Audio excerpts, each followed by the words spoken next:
ធ្វើយ៉ាងណាដើម្បីជីវិតរបស់យើងប្រសើរឡើងជាងមុនបាទសួស្តីទាំងអស់គ្នាថ្ងៃហ្នឹងយើងនឹងមកទីនេះដើម្បីជជែកគ្នាអំពីបញ្ហានេះខ្ញុំជឿថាមនុស្សម្នាក់គឺតែងតែចង់បានហើយស្ថានភាពជីវិតដែលល្អប្រសើរជាងមុនប៉ុន្តែយើងភ្លេចគិតថាសកម្មភាពរបស់យើងធ្វើរាល់ថ្ងៃពាក្យសម្ដីរបស់យើងរាល់ថ្ងៃតំណែងរបស់យើងរាល់ថ្ងៃការគិតរបស់យើងរាល់ថ្ងៃគឺយើងគិតទៅលើផ្លូវអីយើងធ្វើទៅលើរឿងអីខ្លះបាទអញ្ចឹងជីវិតរបស់មនុស្សដើម្បីឲ្យមានការផ្លាស់ប្រែឬក៏ល្អប្រសើរជាងមុនហ្នឹងយើងបដូរទី1ហ្នឹងគឺត្រូវបដូរការគិតសិនពីមុនធ្លាប់តែគិតរឿងអវិជ្ជមានគិតថារឿងយើងមិនអាចធ្វើបានគិតថារឿងបញ្ហាអញ្ចឹងចុះអាហ្នឹងសិតតែរឿងអវិជ្ជមានដែរអញ្ចឹងត្រូវជំរះគំនិតនឹងចោលសិនយើងបដូរមកគិតរឿងវិជ្ជមានបង្កើនជំនឿចិត្តលើខ្លួនឯងហើយធ្វើម៉េចលើកទឹកចិត្តខ្លួនឯងឲ្យខ្លួនឯងមានសង្ឃឹមឲ្យបានច្រើនអាហ្នឹងសិតតែចំណុចមួយដែលយើងអាចចាប់ផ្ដើមធ្វើឲ្យជីវិតរបស់យើងកាន់តែប្រសើរឡើងអញ្ចឹងរងថ្ងៃខ្ញុំលើកទឹកចិត្តទាំងអស់គ្នាចាប់ផ្ដើមសួរសំណួរមកកាន់ខ្លួនឯងមុនយើងធ្វើអីមួយឧទាហរណ៍ថាយើងមួយថ្ងៃហ្នឹងយើងអត់បានអានសៀវភៅទេយើងមួយថ្ងៃហ្នឹងគិតថា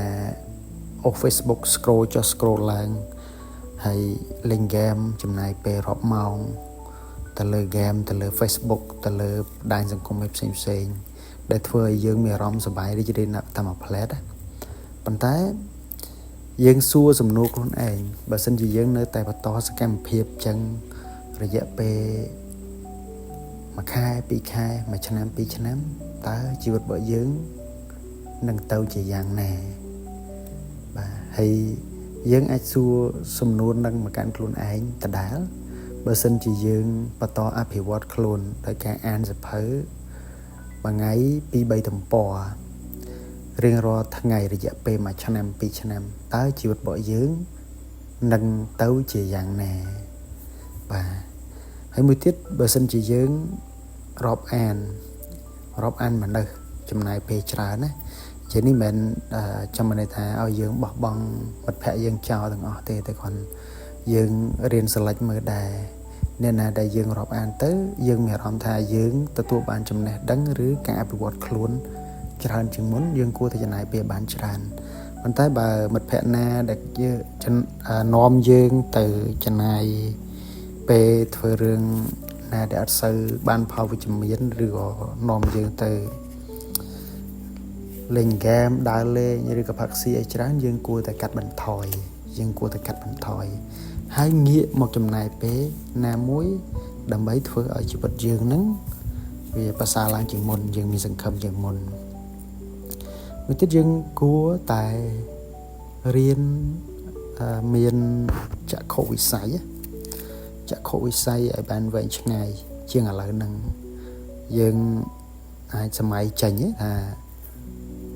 5ឆ្នាំក្រោយយើងនឹងទៅជាអីយើងនឹងមានអីខ្លះនៅក្នុងខ្លួនយើងអាចសម័យបាននេះ5ឆ្នាំក្រោយយើងនឹងធ្វើការដែលមានប្រាក់ខែប៉ុន្មានឬក៏យើងនឹងចាប់ផ្ដើមមុខរបរអីមួយដែលមានចំណូលប្រមាណឬក៏5ឆ្នាំក្រោយយើងនឹងមានឡានម៉ាកអីជិះពណ៌អីអញ្ចឹងទៅអានឹងតាមចំណង់ចំណូលចិត្តនិងក្តីសម័យរបស់យើងរៀងខ្លួនយើងរៀនសួរសំណួរហ្នឹងគឺជាប្រភេទសំណួរដាស់សតិដែលធ្វើឲ្យយើងចាប់ផ្ដើមមានការគិតចាប់ផ្ដើមមានការភ្ញាក់ខ្លួនហើយចង់បន្តដំណើរទៅមុខទៀតយើងស្វែងរកខ្លួនឯងកុំឈប់នៅក្នុងការដែលស្វែងរកខ្លួនឯងបន្ថែមទៀតស្វែងរកខ្លួនឯងហ្នឹងបានន័យថាយើងស្វែងរកក្តីសម័យចំណង់ចំណូលចិត្តរបស់យើងរឿងដែលធ្វើឲ្យយើងសប្បាយចិត្តហើយយើងធ្វើឲ្យយើងចាប់ផ្ដើមថាជីវិតរបស់យើងហ្នឹងមានន័យច្រើនជាងមុនយើងមានសង្ឃឹមនៅក្នុងការបន្តដំណើរទៅមុខ អ បាទអញ្ចឹងនៅក្នុងឆាកជីវិតមួយវាសិតតែមានដំណើររបស់វាហើយលទ្ធផលដែលយើងសម្រេចបានពីមួយថ្ងៃទៅមួយថ្ងៃវានឹងប្រមូលផ្ដុំគ្នាបន្តិចម្ដងរហូតវាបង្កើតបានជាលទ្ធផលអីមួយធំដុំសម្រាប់ជីវិតរបស់យើងអញ្ចឹងចាប់ពីពេលនេះទៅដាស់តឿនខ្លួនឯងហើយសួរសំណួរផ្សេងមកកាន់ខ្លួនឯងសួរសំណួរវិជ្ជមានណាដូចខ្ញុំបាននិយាយពីខាងលើអញ្ចឹងរងថ្ងៃយើងធ្វើអីខ្លះយើងថ្ងៃចង់ឃើញជីវិតខ្លួនឯងទៅជាបែបណាឬក៏5ឆ្នាំក្រោយយើងចង់ខ្លាចជាអ្វីអាចសួរសំណួរនឹងមកកាន់ខ្លួនឯងហើយចំណាយពេលនិយាយជាមួយខ្លួនឯងមួយថ្ងៃយ៉ាងហោចណាស់ត្រឹម5ទៅ10នាទី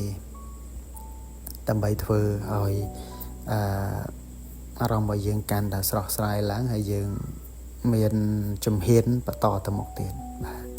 អញ្ចឹងថ្ងៃនេះខ្ញុំចែកម្លែកមិនប៉ុណ្ណឹងហើយនៅវីដេអូក្រោយខ្ញុំនឹងនិយាយទាក់ទងជាមួយនឹងការនិយាយជាមួយខ្លួនឯងការឆ្លុំចាំខ្លួនឯងបាទអរគុណច្រើនជួបគ្នានៅវីដេអូក្រោយ